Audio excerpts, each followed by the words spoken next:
What are some of the weirdest ways people have made millions? Let's get right to it with number 4, the money in the mattresses. Mattress Mack, whose real name is Jim McIngvale, and not actually Mattress Mack, has made millions of dollars by making risky bets and hedging them with customer purchases from his furniture store. Mack does this through a simple system. He tells customers that if they buy up to $3,000 worth of furniture from his store, and if one of his favorite teams win a game like the Super Bowl, they'll get their money back. This promotion usually attracts fans of the team Mack hopes would win, and they purchase thousands or even millions of dollars worth of furniture. To the fans, it's a win-win situation. If their team wins, they get thousands of dollars in furniture for free, and if their team loses, well, at least they got the furniture they paid for anyway. But Mack doesn't just make that bet in his shop.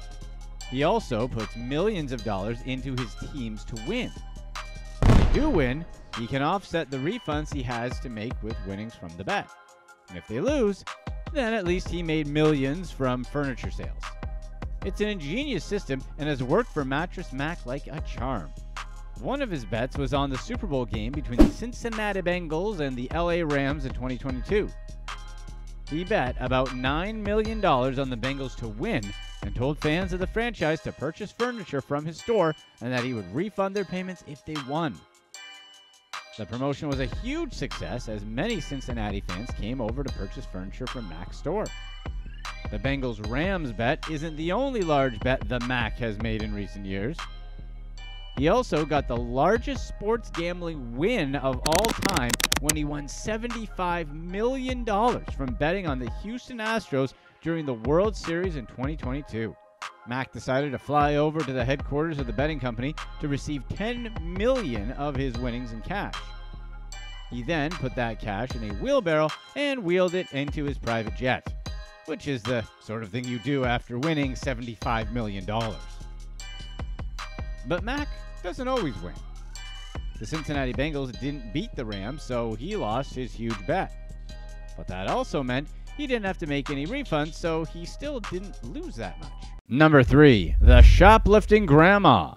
Grandma Kim Ferry used to be one of the most prolific shoplifters in the UK, but these days, she says she has retired from that life. This is despite her claim that she'd supposedly stolen over $2 million in merchandise during her days of crime. Ferry didn't get into a life of crime because she wanted to. She grew up in a poor family, and most times she could only get by through shoplifting. She started stealing from shops when she was 9, and by the time she was 16, she was an expert at the sacred art of shoplifting. Ever since then, Kim has made a life out of stealing. Over the next 4 decades, she used her earnings from shoplifting to fund plastic surgery, purchase designer goods, and live a luxury lifestyle. But it wasn't all rosy. Sometimes Ferry got in trouble and had to serve time behind bars. Over those 40 years, she served about 5 years in prison. These days, Kim claims she's given up that life. Her reason is that she wants to be a better mother to her then 20-year-old child, which is a little late in the game if you ask us. Her child wants a normal life, and Kim hopes to provide that. She also realized that her crimes have stolen precious time she could have spent with her kid. However, Kim complains that going cold turkey and not stealing hasn't been easy on her. Today, Kim lives on government benefits and claims that the money she gets from it isn't enough to maintain a lifestyle she's accustomed to. And one can surely empathize. It isn't easy going from being a successful thief to being dependent on government handouts. The COVID lockdown allowed her to make a hard pivot and do something else with her life. These days, she has joined adult sites and asked people to subscribe to her channel to see a different side to her. Kim has also changed her diet and now works as an online fitness guru. Today, you can find Kim posing for sensual calendars that she tries to sell on eBay. Perhaps if she had saved some of that alleged £2 million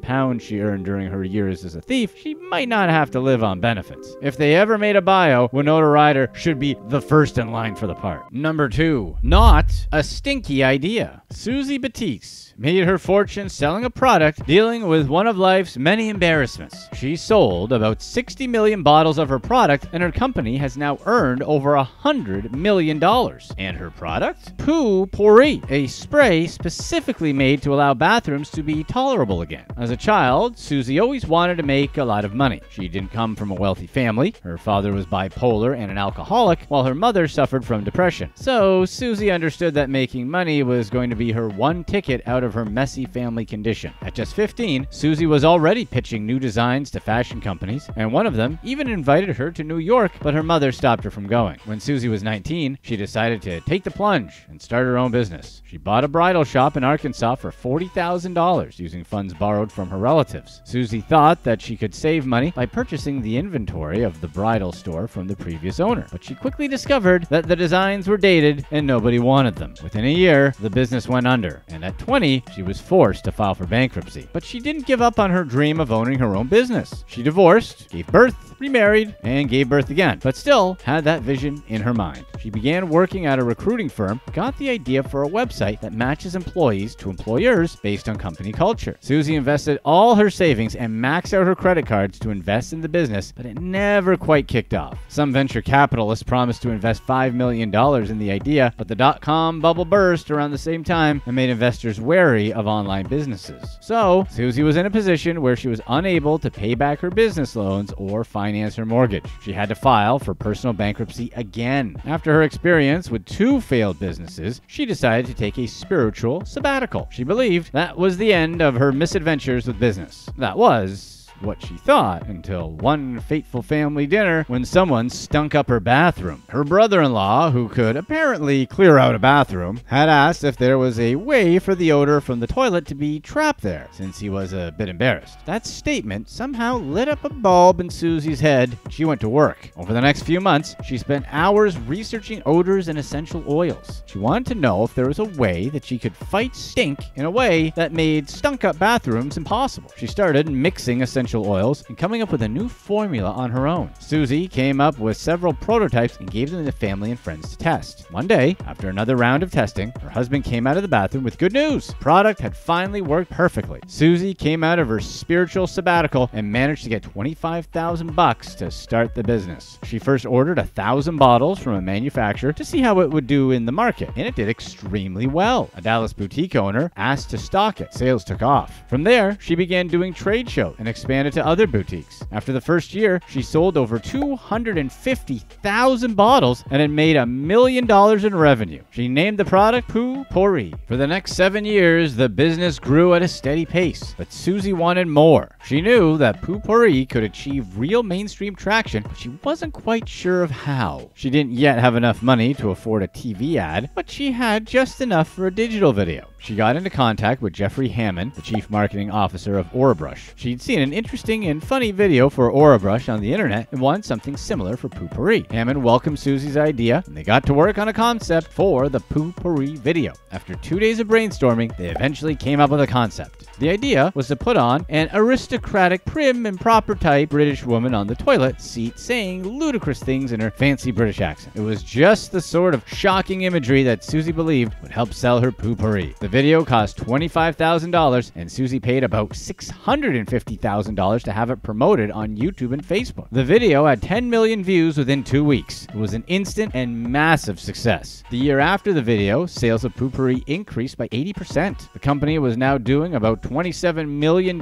in revenue. The product also got into more markets and expanded its reach more than anyone had anticipated. And the success didn't stop. The company is now doing over $100 million in revenue annually. But the question remains, what's in Poo-Pourri that makes it so effective? Only Suzy and her team have the answers to that question, and have refused to apply for a patent because they didn't want anyone stealing their secret formula. Despite no one knowing what's in Poo-Pourri, the company has had to grapple with competition from knockoffs. But Suzy knows that a lot of Poo-Pourri's success is due to its genius marketing, so the company only goes after knockoffs that try to steal her trade secrets. In 2016, the company that owns Airwick created a product called Vi-Poo that not only did the same thing as Poo-Pourri, but had similar packaging and marketing. Suzy didn't let this slide. In filed a lawsuit against the company. They eventually had to settle out of court. Another company, this time a Canadian LLC, created a similar product with similar marketing called Poopy Chic. Suzy filed another lawsuit alleging marketing similarities, and the company also had to settle out of court. These days, Suzy's getting a bit tired of Poo-Pourri. She plans to create other brands and hopes to have the same success. She says that when she stops having fun, she'll certainly move on to other business. Today, Suzy's worth over $200 million.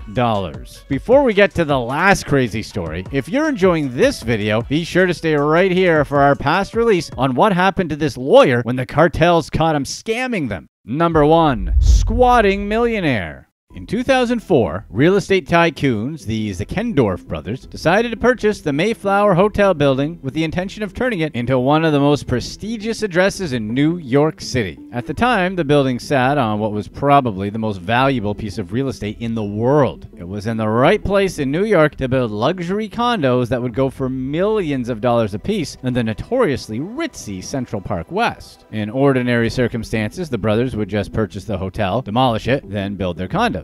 But this wasn't ordinary circumstances. The hotel had tenants, and New York laws meant that landlords couldn't just eject tenants, neither willy or nilly, let alone both at the same time. To eject a tenant, landlords had to begin a lengthy court process that may cost more money than they wanted to spend. So some landlords pay off the tenants to get them out. And that was what the Zeckendorf brothers did here. They offered tenants a hefty sum of $650,000 to move out of the building, an offer most tenants jumped on. However, 4 tenants refused to take the money. They understood what game was afoot and knew that they could get even more money by holding out. After a while, the brothers raised the payout to the tenants to $1 million. 3 of the 4 remaining tenants accepted this offer. Then, the Zeckendorf brothers were left with one man to deal with. This man, Herbert Sekenik, refused to part with his one-room apartment in the building. He told the brothers that he would only begin negotiating with them when he was the last man standing. Herbert Sekenik wasn't just some guy who wanted to maximize his payout from a bunch of real estate developers.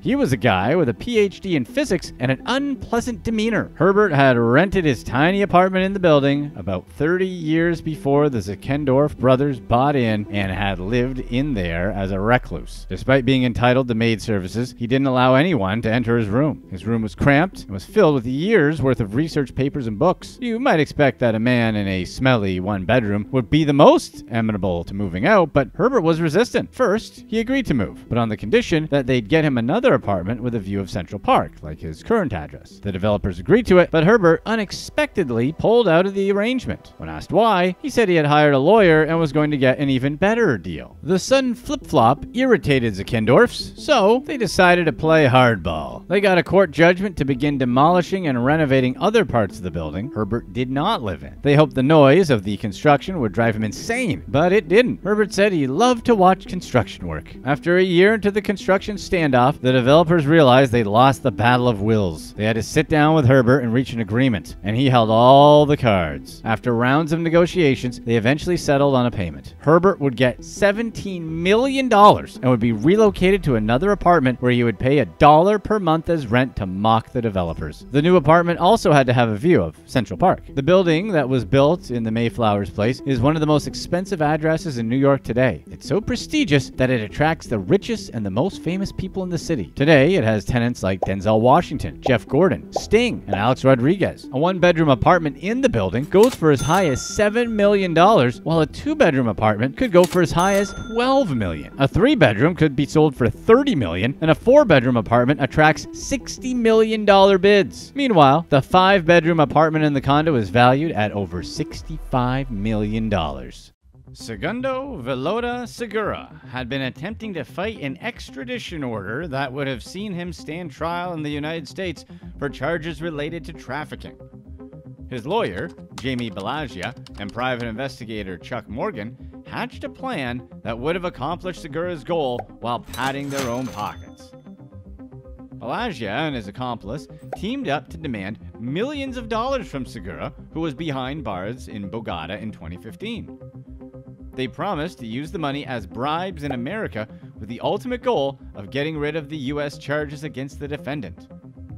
After some negotiation, the lawyer and his client agreed on a total of $2 million in payments. However, Segura grew suspicious after paying roughly $1.5 million to Balagia and Morgan without seeing any results. He arranged for a hidden recording device to be placed in his cell. At one point, the inmate could be heard asking for the names of the U.S. officials who were supposed to be receiving the bribes. Said that he couldn't reveal too much and insisted that he was trying to keep Balaja very, very clean throughout the process. Although this explanation seemed to satisfy Segura at first, he later decided to present the FBI with evidence of his lawyer's financial shakedown. Many local attorneys advertise their services by adopting a unique persona or nickname. That's what Balaja did, portraying himself as the DWI Dude. Fans of The Big Lebowski might recognize the name as an homage to the cult classic's character, the Dude.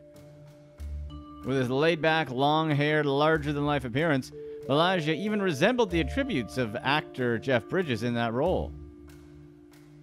As for the DWI reference in the lawyer's nickname, he frequently took cases involving relatively minor charges of driving under the influence or possession of narcotics.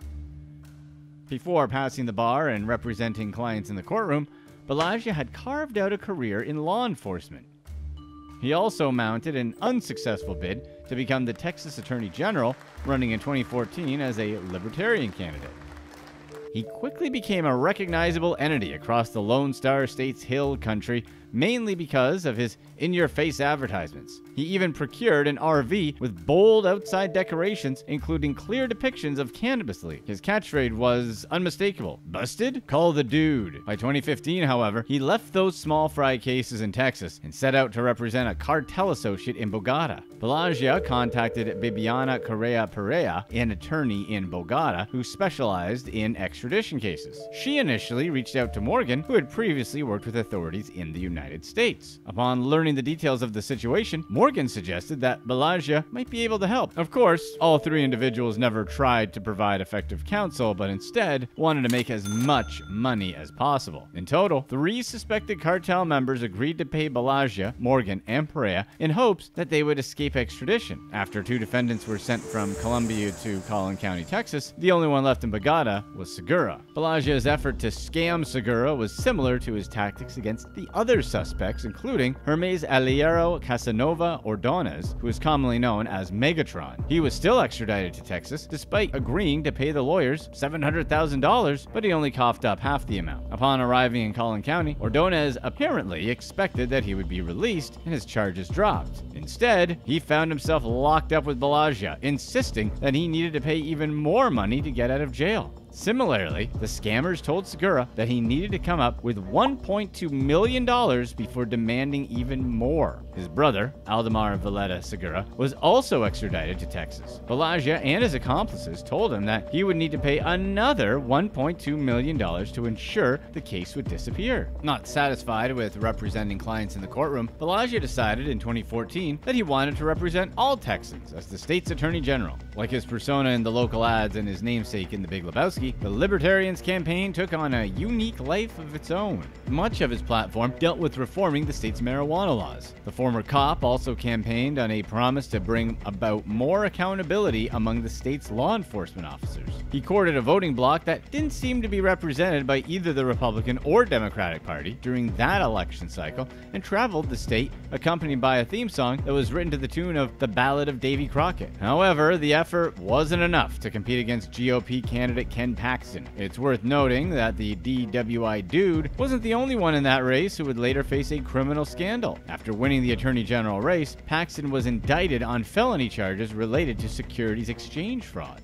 By the time 2014 came to a close, the FBI was hot on the trail of Balaja's Colombian cartel scheme. Special Agent Jason Rennie testified that another agent was working undercover as the lawyer's bookkeeper. At one point, the FBI agent brought up the likelihood that any payments coming from Aldemar Segura would be from the proceeds of transporting illegal substances. In response, Balaja promised that there would be no issue taking money from the accused cartel members. As of September 2014, the FBI had been keeping tabs on Balaja's bank account, including a string of anonymous deposits totaling thousands of dollars at a time. Investigators investigators determined that Perea had tasked some of her accomplices with making the transactions. According to the indictment, this wasn't the only way Balagia collected the bribe money. Authorities reported that he met with an individual known only as Coco in a parking lot to collect roughly $120,000 in cash. When confronted with this evidence, Balagia put forward the implausible defense that a random stranger simply decided to give him a six-figure gift outside of a shopping mall in Katy, Texas. Furthermore, his attorneys attempted to pass the buck by insisting that Morgan had orchestrated the entire scheme. The lawyers argue that Morgan had been working undercover with U.S. government officials.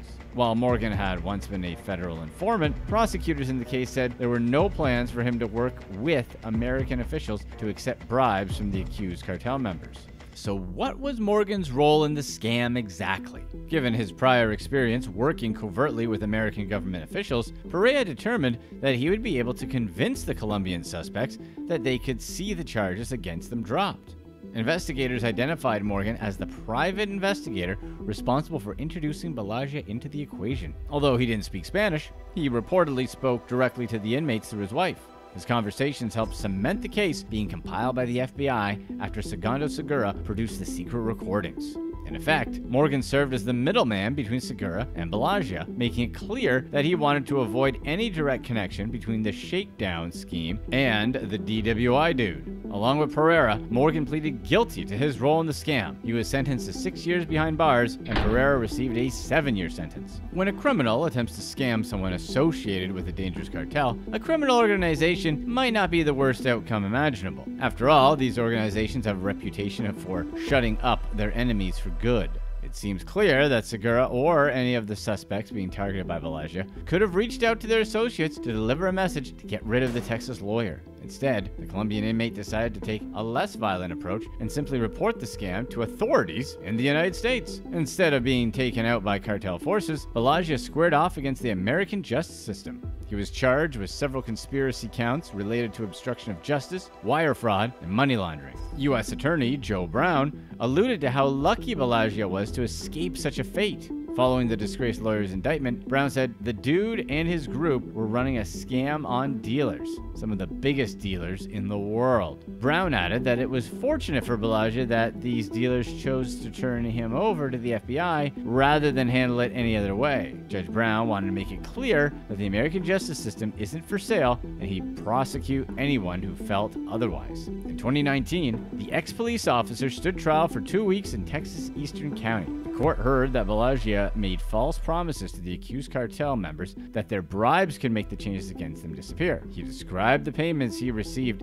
as attorney's fees and attempted to place the lion's share of blame on Morgan. Furthermore, he pleaded ignorance about the charges against him. Specifically, his lawyers asserted that he had no idea that it was illegal to accept bags full of cash and bank deposits from anonymous shady figures. He even took the witness stand to testify that he didn't know such behavior could land him in trouble for money laundering. Even though his defense maintained that Morgan and Perea were the masterminds, he was merely a pawn in their scheme. The court disagreed, and he was convicted. Another part of his defense hinged on a plea for mercy from the court. Attorney Galen Riddles described his client as homeless, destitute, and broken, and calling for probation in the case. Acting U.S. Attorney Nicholas Gangel laid out the case against Balagia at the time. He said the evidence demonstrated that Balagia had been shaking down his clients for years by claiming that he was able to purchase favorable deals from prosecutors and judges alike.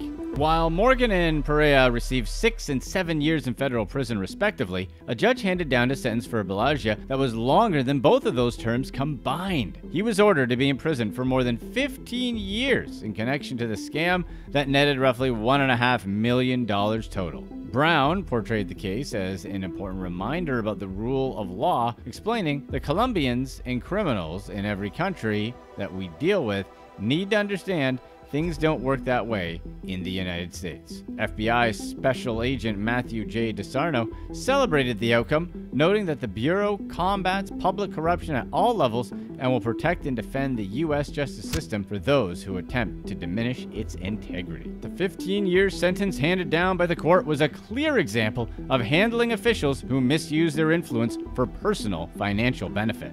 Click to watch one of these next videos. Let us know in the comments section what you'd rather have: $50,000 a month for life or $15 million in cash right now.